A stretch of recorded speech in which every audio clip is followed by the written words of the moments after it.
आज आपण चाललोय सालाबाद प्रमाणे मंचरचं कृषी प्रदर्शन बघायला. कृषी प्रदर्शन बघायला जाण्यामागचं कारण एकच आहे हो, ती मोरडेची कॅडबरी. आणि तुम्हाला माहिती आहे आपल्या इथं रस्त्याचं काम सुरू असल्यामुळं इथं थांबूनच जावं लागतंय. काय ड्रायव्हर लय आडमट राहते तो असो. मग आलो गावात, इथून घेतला आपल्या डीजे बॉय अमोलला.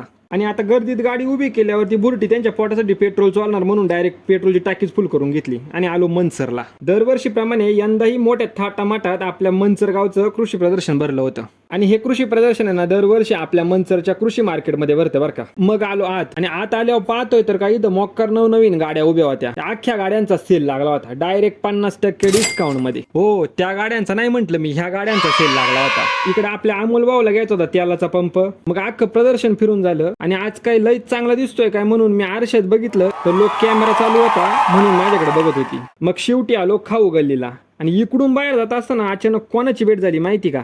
आपल्या हिंद केसरी मान्याबाईची.